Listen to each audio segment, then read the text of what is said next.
and I see this red stuff leaking out the dumpster. So I went in there and I seen his body.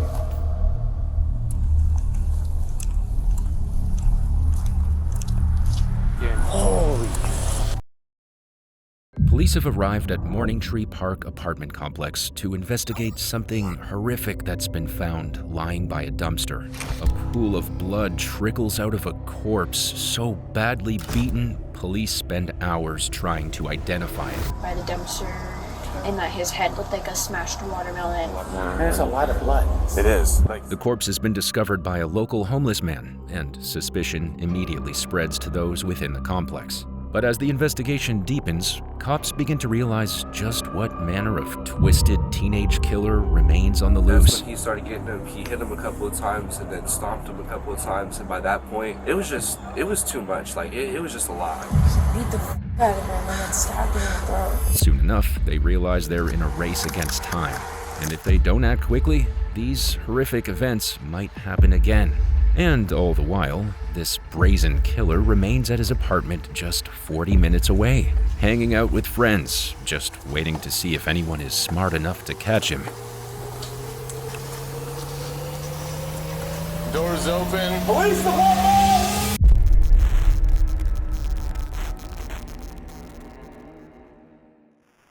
The sleepy district of Lakewood, Washington seems like an unlikely location for a crime so gruesome. But on the 30th of July, 2023, the peace is about to be shattered by a horrifying discovery. A call comes in from a homeless man describing the horrifying discovery he's made only moments ago.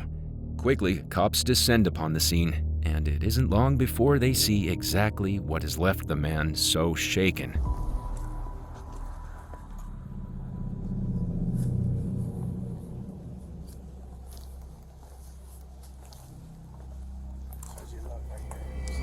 The brutalized body they're greeted with is even more shocking than they imagined. As well as a jaw that's clearly been smashed out of place, the blood and bruising is so severe that he's almost impossible to identify. What cops do have, however, is the man who found the body. Right away, they begin to question him. Me and some of the ladies, What's went that? back to her apartment. So what happened? What did you see? Like, how did this all... Me and her, we kind of like dumpster digging, right? And, trying to get, shoes and stuff like that. Okay, so she went that way towards town. I came walking up towards the garbage dumpster. So I came walking this way, going to the park, towards Silicon Park, and I see this red stuff leaking out the dumpster. So I said, that don't look right. So I thought it was paint or something. So I went in there, and I seen his body.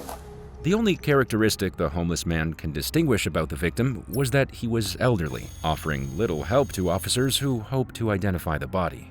Fortunately, there's another character on scene who has some information that will prove to be extremely useful. I see blood. Yeah, so I'm just trying to figure out if you might... Sounds like that he's one of your residents. Like what?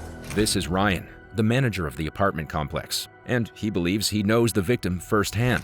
Mental health issues, not a drug user, but like paranoid of the government and everything like that, won't sign leases and all this stuff, so... But he's been here a long time, like I said. A long time, probably. If you had to guess me at an age, I would Like, mid-60s.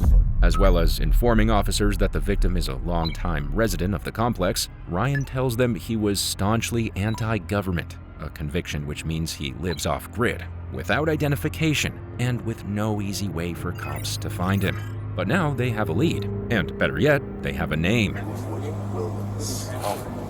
It's Williams, and she's trying to look up a date of birth. okay. She said Williams.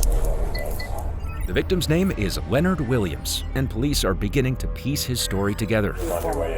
I'd be willing to give you guys a key if you want to stop by the office so you could go do a welfare check to see. This brings police a big step closer to cracking open the case. But as they get a moment of peace to talk privately, one officer airs some pretty serious concerns about the first pair they interviewed. So a lot of this job sometimes is just trusting your gut and stuff. Yeah.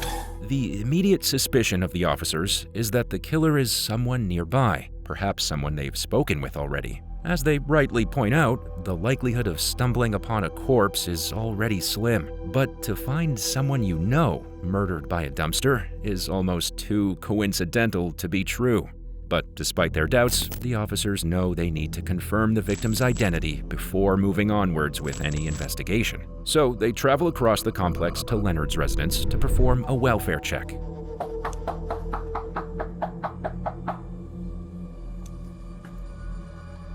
Leonard, Lakewood Police, we just need to know that you're okay.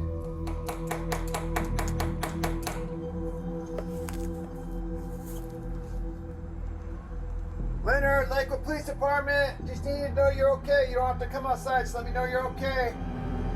The officers receive no answer. The apartment is apparently empty.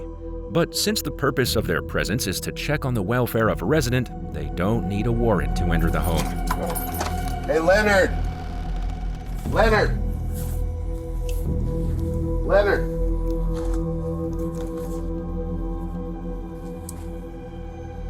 It's Lakewood Police, we're just gonna come and make sure you're okay. If you're in here, let us know. Hey, Leonard, Lakewood Police, just want to make sure you're okay. They enter, hoping to find their man unharmed, but knowing deep down that it isn't likely. He's been here since 2009. All the pictures are either turned around or empty. He gets really worked up with people, and I mean a lot of times I have to come over and calm him down. Sadly, all the evidence suggests they have the right guy. The empty, isolated residence in which this troubled man spent his final years suddenly raises the stakes significantly. Whoever it is that has killed this man has targeted a lonely figure, one they know will arouse little suspicion. Leonard has lived at the complex for over a decade, keeping to himself, trusting no one, and wanting nothing more than to be left alone. His only crime that evening was stepping outside into the peace of the night. For that, he was murdered. And as police see the upturned photo frames, they're reminded once more that the murderer they're hunting is no ordinary criminal. He's violent and unpredictable, one who's killed an innocent old man on a whim, filming the attack for his own twisted gratification. But worst of all, the officers know they can't let up. At any moment, the killer could choose to give in to his brutal tendencies once again. So, knowing there's more than mere justice at stake, the officers ramp up their efforts, heading over to the management building on the other side of the complex, where they intend to find the key to Leonard Williams' tragic demise. Williams? Said he'd get confrontation all the time. He could get worked up really easy. Okay. Like if, what's the best way to describe it? Like if his rent increased or they're trying to take my social security card, and he would get agitated, yes. He'd get easily agitated. Put on some glasses. But he hasn't had issues with people. Not that I'm. In the common areas or anything? No, not that I'm aware of. The obstacle they still face is that Leonard appears to have done everything he can to wipe himself off the map before he died, making their job of confirming his identity a whole lot harder. At this point, with no identifiable profile and no real leads to pursue, the investigation is beginning to get stuck before it's even properly begun. However, as the officers make their way back to the crime scene, they're about to unearth a crucial piece of information while checking the police call records from the previous night. What they're about to find will turn a dying case into one that points in a very specific direction. And, as suspected, it doesn't lead them far away from the scene at all. So there was 2 calls here yesterday? Yep. So one right before midnight and then one after midnight. And this can be completely unrelated. The officers discovered that a series of interesting calls were made in the area last night. Calls that might hold valuable information relating to the murder. Last night, a party was held by a group of teenagers in apartment 54J, continuing into the early hours of the night and occurring suspiciously close to where Leonard's body was found. This group of teenagers is already known to officers in the area, with the investigating officer himself having had a particularly bad experience with them in the past. Police know they can't rely solely on their existing preconceptions, but as it turns out, this officer's bad experience wasn't the only one. According to Ryan, these occupants are problematic in more ways than one, throwing parties multiple times a week and failing repeatedly to pay rent on time. The problems have become so severe that police have been called to the address on multiple occasions, either to keep the peace or perhaps to prevent something more sinister from occurring. However, the focus must remain on the officer who visited the residence last night. He remains their strongest lead. In responding to the complaints, he would have walked directly past the dumpster on his way towards the apartment. If his body cam managed to capture anything, it could give cops a definitive time frame in which the murder could have taken place. But in the video, you can't tell if there's a body there, and I was at 3:51 this morning. So Yeah, because they came out. They got dispatched last night. Yeah. 11 something. Then this morning at 3 something. So and they came. I talked to Jess. They came walking in from 83rd up this path, and I told her, and I even FaceTimed her. But I mean, had they looked in there, they would have seen him coming in from that direction. They can't tell him that. Focus. Yeah, exactly. So, when Mahavi's looking at the video, he just can't tell. Whether body cam can't tell if all that trash is. No, the trash was there. They can't tell if he was in there at that time. So, Unfortunately, having talked to the responding officer over the phone, it becomes clear his body cam did not pick up any sign of a body beside the dumpster. To make matters worse, all the camera footage from the complex is seemingly useless, pointing outwards, either towards the parking lot or sidewalk. None were focused on the dumpster at the time of the killing. All signs point to another setback for police. There's nothing definitive to tie the party to the murder in any meaningful way, and the lack of footage provides a window of plausible doubt for the killer. But not everything is hopeless. The lack of concrete footage does not render it useless, as it at least narrows the time frame during which the murder could have taken place. The cops conclude that since the trash surrounding the dumpster was already in place by 3:51 a.m., the time at which the officer passed last night, the murder must have happened during the early hours of the previous morning. And of course, though there's nothing definitive tying the party to the murder, that doesn't stop cops from investigating further. With their time frame and suspicions now firmly beginning to take shape, the next step is to proceed with the investigation of apartment 54J. Perhaps one of these partygoers saw something, or knows some information that will point police in the right direction. The natural course of action will be to pay this apartment a visit, but in order to do that, the police will need time to obtain a warrant. Time they don't have, since it offers the killer breathing room and allows those who might hold information to plot amongst themselves. But the officers have no other option. In the meantime, all they can do is follow up on their prior suspicions. Ted and Megan, the homeless duo from earlier, are brought in for interview under caution. It remains entirely possible that they know more than they're letting on. Did you look at the dead guy? Yes, a little bit. Okay, so do you know him? Yeah. Or what's his? I mean, I don't know him like that. I've seen him around in the neighborhood. Do you know his name at all? I can't remember. He's told it to me before, I'm sure. Okay. I've talked to him a few times, you know. He always used to tell me to be careful. Okay, he told you, the dead guy told you to be careful. He'd always tell me to be careful. Okay, did Ted and the dead guy know each other? I'm sure they did, yeah. I'm sure they did. Did they ever have an argument between Not each that I'm other? aware of. He always hung out. I always see him at weird hours, like real early in the morning. The dead guy? Yeah. Okay. Like it was almost, this morning it was almost like he was out a little late. Okay, so you've never hung out with him? No. Okay. No, I just known him from Rikers, when I had my apartment. You've seen him before? Yeah.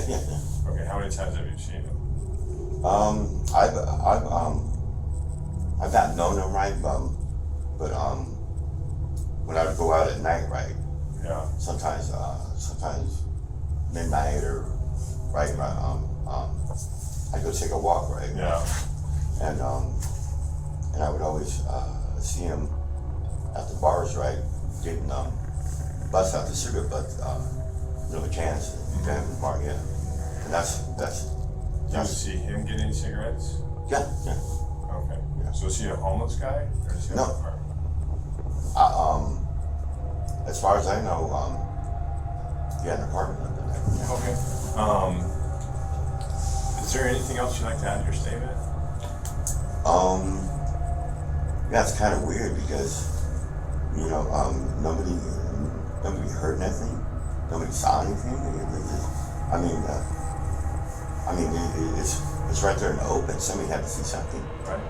The interviews satisfy the doubts of officers surrounding Megan and Theodore's involvement in the murder. Their explanation and lack of violent past make them unlikely candidates for killers. But as the interview draws to a close, Theodore's final words still resonate in the mind of the interrogator. As it turns out, someone did see something. In fact, multiple people saw exactly what happened that night, and as cops spend the day piecing together the information they've been given, they begin to unearth the start of a twisted backstory, implicating not only a single killer, but all those shielding him from justice too. A few days later, the officers return to Morning Tree apartment complex, this time armed with a search warrant for apartment 54J, where they suspect they'll find a group of teenagers who are collectively hiding what they know. Hey, Brittany, it's Detective Barnard. Brittany, it's Detective Barnard.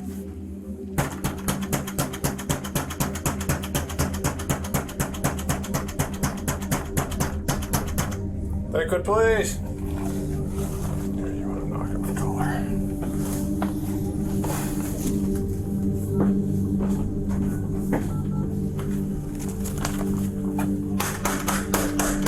Hey, Brittany, Lakewood Police.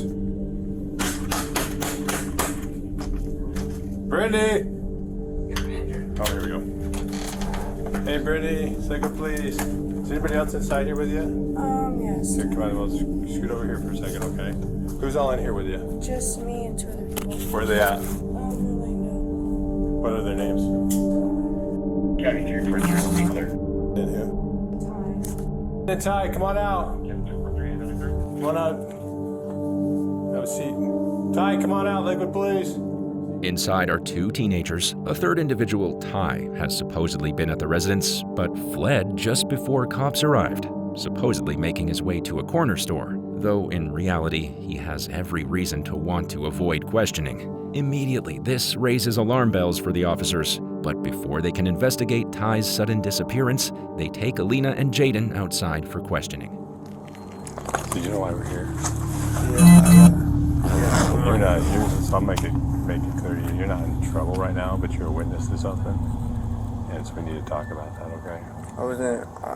I got video. You can say I was a witness, and I understand, but when I heard what he did, I did not walk down the stairs for a reason. What did you hear that he did?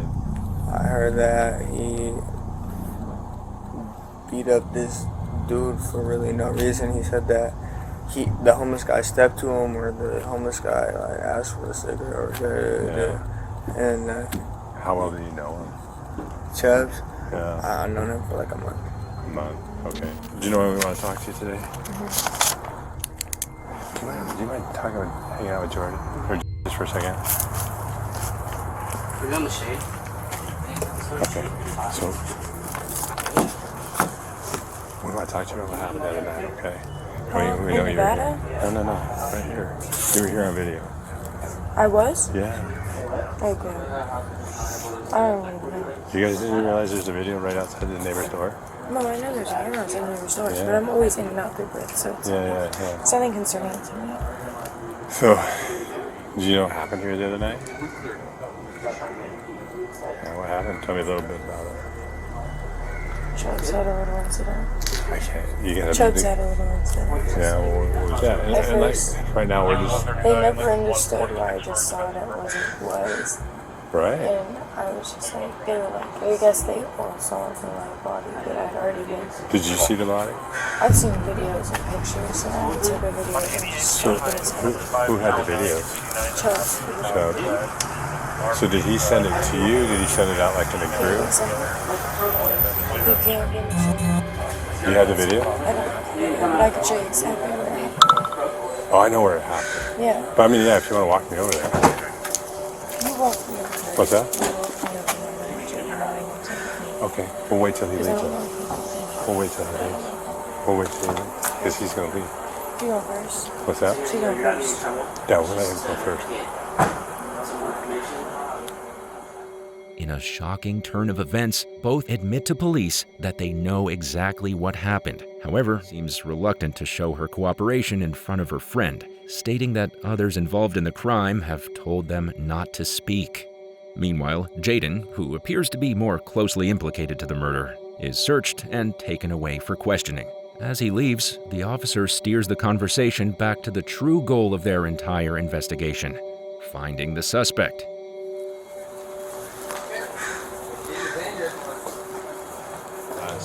Last night. Monday morning and That was Monday. I don't even know. I was drinking, but I just remember just going. I was standing in Britt's room by the dresser and by the bed. Yeah. I was sitting in Britt's room by the dresser and by the bed. And I'm facing this way for some reason. And I'm facing the door. But I don't even know what I was doing. And next thing you know, Chubbs flies open the door. And he looks at me. And he's got this smile on his face. And he looks at me, but he sounds so scared. And I go, what? Like I already knew something happened. I didn't see anything, I didn't hear anything. And I was like, I'm so sorry, but I did something really bad and I made a big mistake and I really didn't need to do it. And I go, what'd you do? And that's when his smile completely shut off. That's when I think he realized, like, he really just took some time. And he's like, I killed somebody outside. And my mouth just drops. At first, like, I was like, no, he's playing with me. It's gotta be a joke. Did he tell you how he killed him? How did he? He beat the out of him and then stabbed him in the throat. By now, it becomes clear that these teenagers know far more than the cops themselves. They inform officers that another individual remains at large, who is far more dangerous than their missing friend Ty. According to Alina, Brody Chubbs Brownell is the 17-year-old individual who killed Leonard Williams in a brutal attack just a few nights prior. So when he shows you the video, what is it? What's going on in the video? This guy is laying down on the side of his face, like against this way. The guy is just... all you see is him, Chubbs is like down on the ground, recording him, and then Chubbs just starts kicking him like it's a joke. She tells the officers that Chubbs has been known to have severe anger issues that only grow worse under the influence of alcohol. It appears that Leonard inadvertently sparked his anger by looking at him the wrong way, inciting a brutal attack that ended with his throat being sliced wide open. And if this depraved attack wasn't bad enough, Chubbs captured the whole thing on camera, sending gloating videos to his friends in the aftermath. Alina's account paints a disturbing picture of a teenage killer who's not only prone to the kind of violent outburst he's just unleashed, but genuinely seems to revel in it. However, knowing the extent of Chubbs' sadistic nature only increases the pressure on those looking for him. And before concluding, there's one more important question they're still desperate to answer. And do you know where Chubbs is at? Is he like in Washington? Yeah. He's in Washington. As it turns out, Chubbs is far closer than anyone thinks. He's in his apartment, only 40 minutes away in Yelm. And as police continue their desperate investigation, he's hanging out with his friends, watching videos of the heinous act he's committed, and wondering if the cops will ever be smart enough to catch him. With that, Alina is searched and taken away to join Jaden at the station. The focus for police has now become clear. They have a depraved teenage killer in their sights, with suspects in custody to attest to the brutal act he's committed. The problem is, they have no idea where Chubbs Brownell is, and with each day that passes, the probability that he'll surface is getting slimmer and slimmer. As the time ticks on and on, cops are well aware they're running out of it. But before they can focus their efforts on bringing him to justice, there's one individual who has yet to come under the scrutiny he deserves. Shortly after bringing Alina and Jaden into custody, officers were notified of a young male moving erratically around Morning Tree Complex. Having brought him into the station and confirmed his identity, the individual turns out to be none other than Trey Crystal, or as he's known to his friends, Ty. The officers need to determine whether Ty has any more knowledge of what happened that night, and more importantly, whether he was involved in any meaningful way. All right, so just tell me a story. Just take me from the beginning to the end. What happened that night?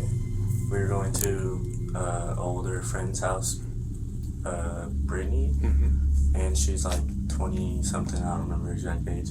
We're all going there to hang out, and then basically Chubbs, he ended up really drunk, and then he was like trying to fight everyone at the party, but no one would fight him because either they would win and then he was like backing down or stuff like that. Okay. So he couldn't fight anyone there, and so he went outside all mad, and then there's this homeless dude or whoever it was walking by, and then he was like, oh, keep stepping, keep walking, and then the homeless dude was like, all right, and then he was like just walking away, and then Chubbs just started getting mad and then just like ran up on him and punched him, and then he just started stomping on him, and then after a minute or two he went up inside, and then he like grabbed the knife and everyone was trying to stop him, but like he was kind of scary with the knife because he was really drunk, so everyone kind of got out of his way. He went back out, and then I grabbed me and everyone I was with, and then we just left.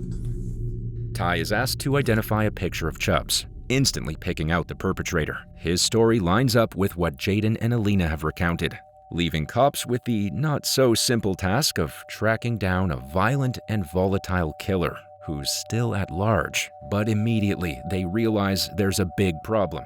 See, the narrowest possible location they have for Brody's whereabouts is the entire state of Washington. In order to track him down and take him off the streets, they'll need a lot more information on where he's residing and how they can get to him. With this in mind, they turn to those who know him, hoping to gain the vital information they need to plan their capture. Kind of tell me what was happening, tell me a story. So, I ended up going, basically there was a party posted up that was over at one of our female friends, Britt's house. And, do you remember her name?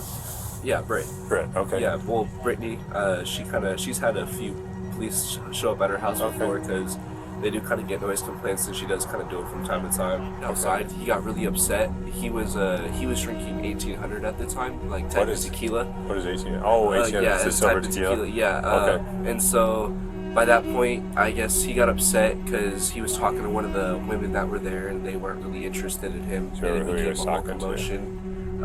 No, not really. Everything was kind of happening so fast. Music was playing, everybody's yelling. It's just the whole thing. He goes outside, he gets upset, and once he goes outside, he runs off. Eventually he comes back, and he comes inside, tries to say something to Britt, the house owner, and then she avoided him because she was pissed off at him because I guess he was getting annoying. Eventually he goes back outside. There was someone standing by the garbage cans, and he got really angry at him because I think they were staring at him. And after that, he just got closer to him, and I think the dude yelled something at him, and then he just started swinging on him. Did you see him swing on him? I saw, like, from the balcony, I see him walking up, and after I see him walking up, by the time he got close, I had already started running outside. And I run, I get down the stairs, and then that's when he started getting him. He hit him a couple of times, and then stomped him a couple of times, and by that point, like, it was too much. Like, it was just a lot. I grabbed him by his chest and everything. I tried to pull him. He went through his, like, bag and stuff, and, like, went through some of his stuff, and he was just doing way too much. And after that, one of my friends came out, and he saw everything that was going on, and he was just like, it's time to go. Like, we don't need to be around this no longer. And we leave, and I get a call later on in the morning by Brittany because she was letting me know the whole situation. And from that point on, I guess Chubbs ended up, I believe he stabbed him or something like that. So you weren't there for the stabbing? No, I left way before any of that happened. Okay, but you saw him hitting him. So was he hitting him with his fists? It was with his fists, and then after that he was like stomping him. So where was he stomping him at? It was in his arm and in his face. Okay, so he was stomping on his head and his arm? Yeah.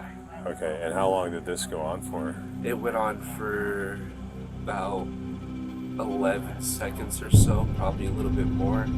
But it was like pauses in between. He just kept yelling and kept cussing at the dude. Do you remember when he was yelling at him? He was just saying, he was like talking about like fuck with him or something like that. He was getting all angry.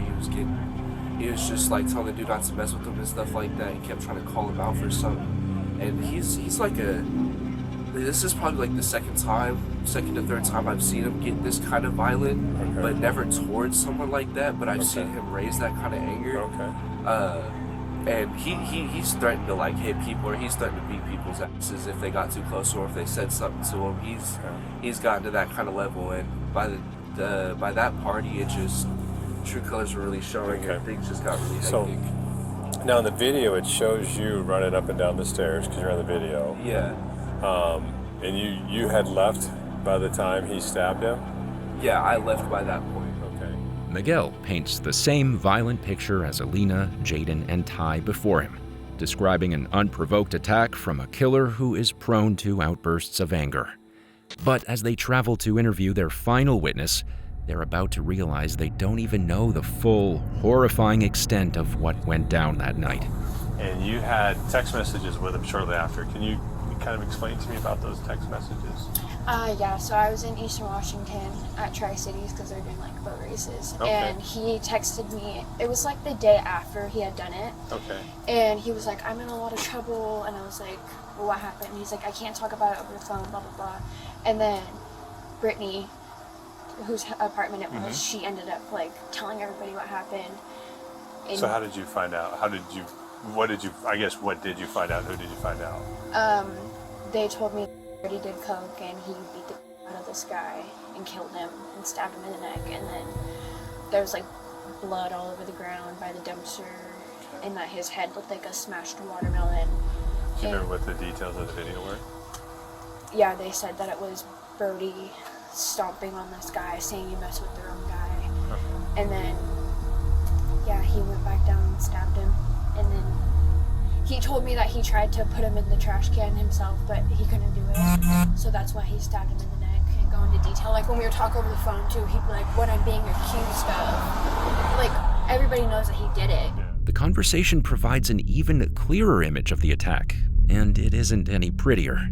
By now, it's abundantly clear that Brody Brownell isn't any typical teenage killer. With each additional interview, the details police learn about his erratic and deranged behavior become even more worrying. And as they continue to track him down, one nagging thought remains in the back of officers' minds. What if they don't get to him in time? It's August 3rd, and Lakewood Police Department's Special Response Team has flooded to an apartment in the city of Yelm, some 40 minutes south of Morning Tree Complex, where the attack took place. If there's people milling around up front, we're going to detain them right off the bat, so be ready to go hands as soon as they move up. The past few days have been a frenzy of interrogation, questioning, and analysis, all of which have finally led them to the place they think it all will end. Inside sits Brody Brownell, hanging out with two of his friends, continuing as if nothing at all is out of the ordinary. The cops hope to catch him unprepared.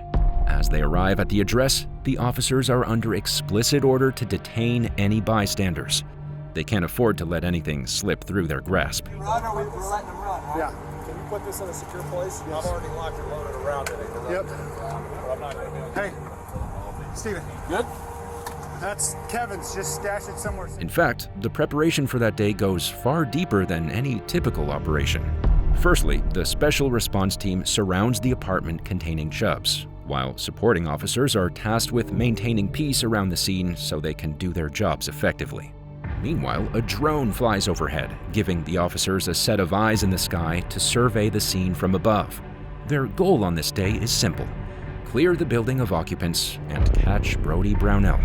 And now, they're about to put their plan into action. On the ground, people begin to flood out of the building, with officers detaining them as they exit. Yep. All right, black shirt. Start walking this way. Start walking this way. Keep your hands up. Hands up. Hands up. Keep your hands up. Roberto, you got hands? So you understand, Mom? Like, what the hell is going on, bro? One by one, the building is emptied, including two individuals claiming to be Brody's friends, both of whom claim to have no idea what's going on. Officers repeat the process until only one individual remains inside. How many people are in the apartment? Nobody. I'm all right, last one detained. Everybody's saying nobody else inside. Got 1, 2, 3. Gotta take Dan and Mike and go clear it? Yeah, let me run it by Brian, but yeah. There's a patrol car over there. You can roll by and pick these two up. Lakewood Police Department, you are surrounded. You're inside, step out now. Occupants, Adam 206, 10720, Van 00 Southeast, step out of the apartment now. Keep your hands up. Keep walking, keep walking, keep walking. Come here, walk with me. Face the building. Put your hands on your head. Keep coming, keep coming. Finally, Brody appears, realizing he has no other option. Now, the building is clear for officers to sweep, and they waste no time in proceeding. Good. Kevin, who we got? Ryan, Casas, Mike, and I are going to move up. You guys hold the windows. Okay. All right, clearing team's moving up.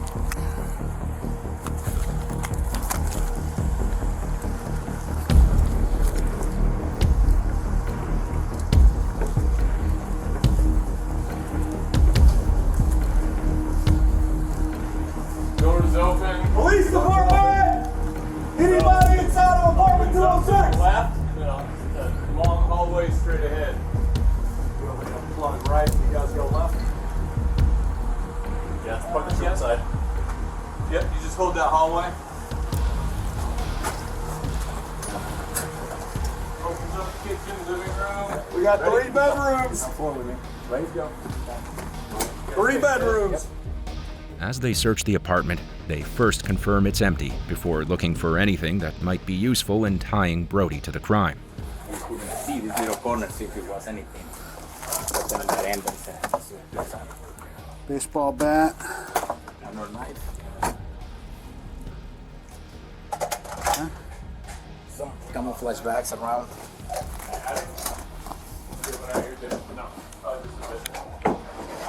What'd you Well, guys? we got primary in custody. I'm guessing if they want, yeah, we're good.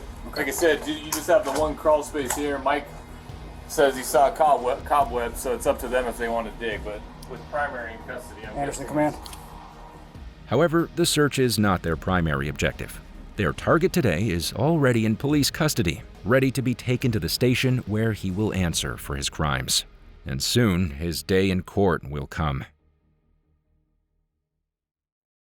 In December 2024, 15 months after his drug-fueled attack on Leonard Williams at a party in August the previous year, Brody Brownell was hauled before a judge where he pleaded guilty to first-degree murder.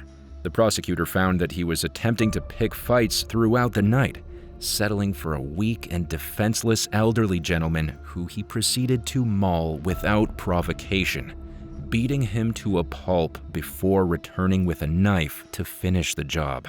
Brody then struggled to move Leonard's body into a dumpster, presumably an act he thought would buy him a bit of extra time. Instead, he settled for leaving the mangled corpse in a heap on the floor, surrounded by trash and leaking blood into the parking lot around it. 19 at the time of the hearing, Brownell was sentenced to 25 years in prison. In court, he claimed that if he could go back and change his actions, he would. Unfortunately, the damage had already been done.